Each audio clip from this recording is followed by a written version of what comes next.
Dan selanjutnya pemirsa, bagaimana kemudian laju indeks harga saham gabungan jelang akhir pekan? Apakah kemudian akan terkonfirmasi bisa kembali menguat atau justru melanjutkan pelemahan pada perdagangan Kamis? Dan untuk membahasnya lebih lanjut kita sudah terhubung bersama dengan Bapak Gembong Suito, Direktur Edukasi dan Investasi Sahamology. Pak Gembong, terima kasih sudah bergabung bersama kami di Market Plus hari ini. Sehat ya Pak?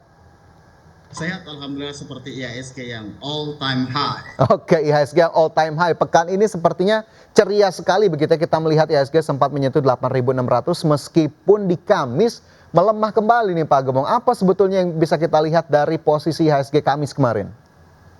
Oke, menarik kalau kita bicara IHSG Kamis kemarin itu menyentuh rekor ya 8.622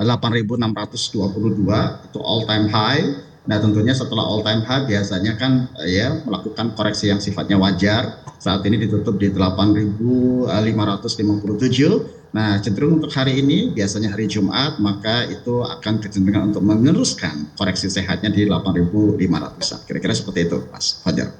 Oke, koreksi sehat begitu yang terlihat dari penguatan indeks harga saham, pelemahan indeks harga saham gabungan yang terjadi pada perdagangan Kamis. Kalau kita lihat Pak Gembong, ini kan 8.600 kemarin juga intraday-nya sempat tertinggi. Kalau kita bandingkan dengan apa yang dinyatakan oleh Menteri Keuangan begitu ke level 9.000, bahkan Bursa Efek juga cenderung mendukung target tersebut. Sebetulnya dengan sisa waktu 2025 mungkin nggak sih Pak Gembong untuk bisa tercapai? Oke, ini menarik ketika pada saat itu pergantian September kira-kira di level kisaran di under 8 ribuan, terus sekarang ya itu di kisaran 8.500, ya sempat tertinggi di 8.622. Kalau Pak Purbaya sampaikan 9.000 gitu kan, sampai kapan gitu kan. Nah, di sini tentunya biasanya secara statistik di window dressing dan Januari efek itu katalis-katalisnya sisinya positif. Artinya dengan angka di 8.500 ke angka 9.000 itu masih mungkin terkejar, tetapi realistisnya mungkin akan all time high lagi kisaran di 87 sampai 88. Kalau 9.000 harus butuh dorongan yang cukup kuat, terutama di ya inflow investor asing. Karena selama ini penopang IHSG kalau kita lihat itu adalah saham-saham konglomerasi yang di atas 20%.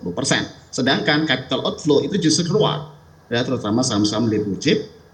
Nah, itu kalaupun ya pengen ke angka di 8.000 harus sinkron nih, domestiknya dorong, investor asingnya juga dorong. Kira-kira seperti itu Mas Fajar. Oke, jadi butuh tenaga, butuh energi yang luar biasa besar untuk bisa mendorong IHSG ke level yang memang jika kita cukup optimistis ke 9.000.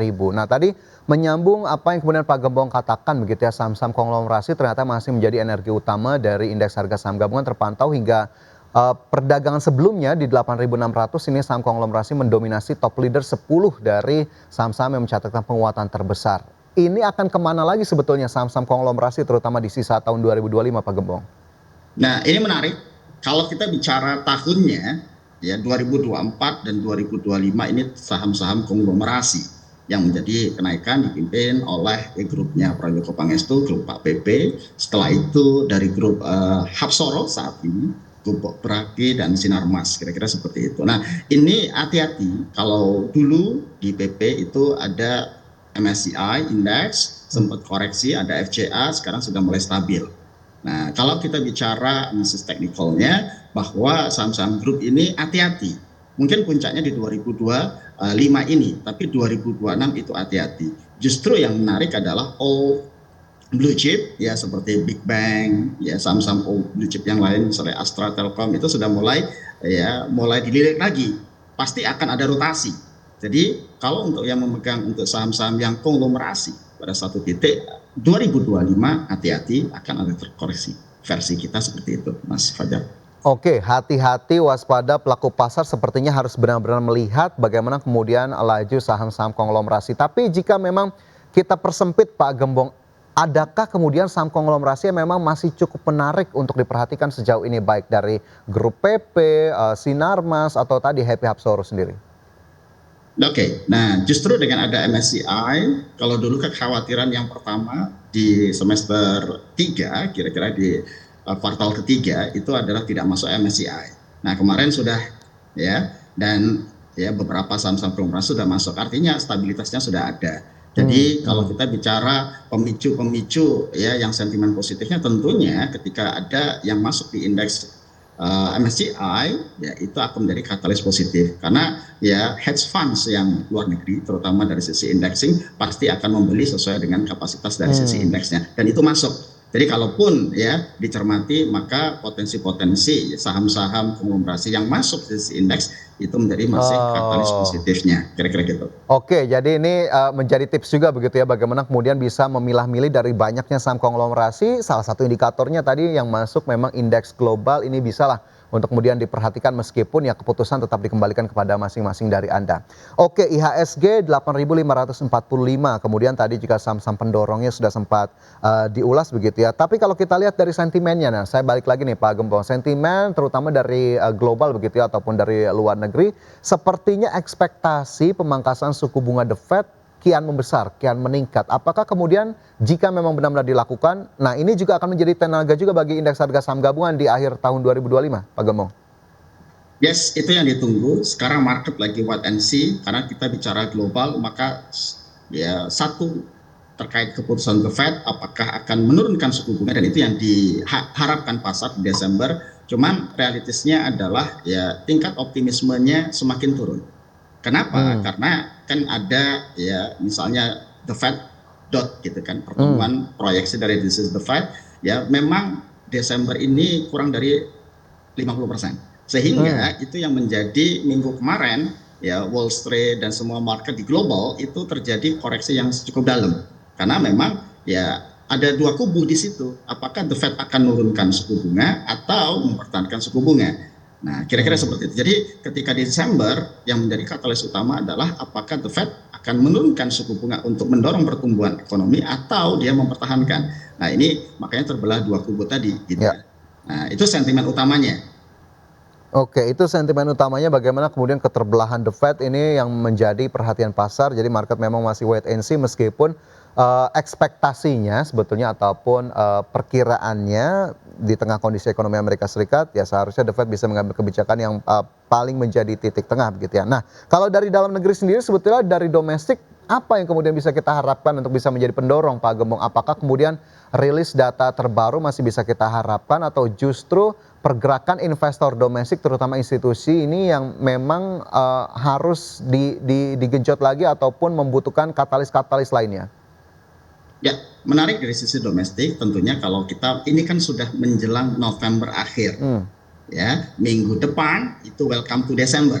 Nah, Desember ketika bicara bulan Desember dan Januari, kita fokus di Desember dulu, itu ada window dressing.